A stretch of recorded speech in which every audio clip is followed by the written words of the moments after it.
of the fiscal year 2025 enacted level.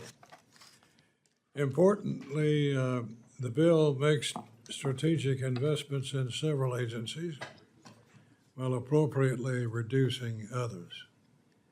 Despite recent progress in the fight against fentanyl and other opioids, overdose deaths continue to plague our communities and our neighborhoods.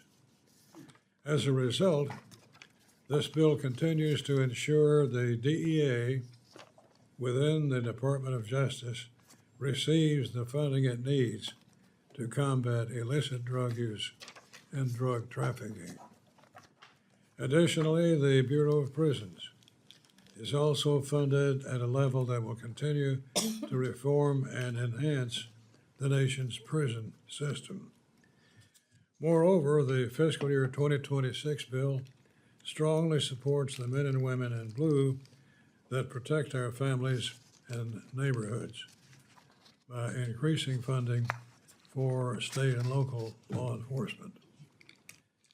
From increased funding levels directed to the Burn JAG program, to the COPS hiring program, the fiscal year 2026 legislation puts our law enforcement first. To ensure America is the leader in space exploration, the 26 CJS bill continues to maintain funding levels for NASA and its endeavor to return to the moon. With its sight on Mars, NASA will not only lead the way to the next frontier, but it will also ensure America maintains a competitive advantage over China. The legislation also protects and reinforces constitutional rights, such as the Second Amendment, by reining in and refocusing the ATF.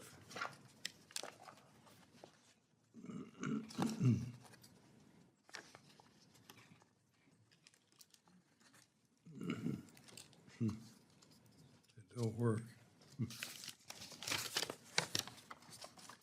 Under this bill, the law-abiding citizens will no longer feel the threatened by the heavy hand of the Biden-era Department of Justice. Additionally, flooding has inflicted much pain on the nation over the last few months. From my district in Kentucky to Texas, now is the time to ensure the National Weather Service is equipped with the funding it needs to warn and protect our citizens. This bill does just that by appropriately funding NOAA's weather units.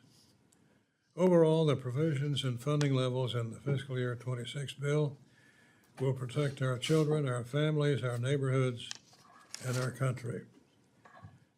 I would like to thank all of the subcommittee members for their attention and participation in these budget hearings these past few months. The testimony that we received and corresponding answers to our questions directly impacted the drafting of this legislation. Importantly, I would like to thank Ranking Member Meng for her continued partnership over the last few months. I would also like to thank and acknowledge Chairman Cole for his vigorous leadership to the full committee and to the entire U.S. House when it comes to funding our government. Additionally, I would like to thank Ranking Member DeLauro for her tireless advocacy.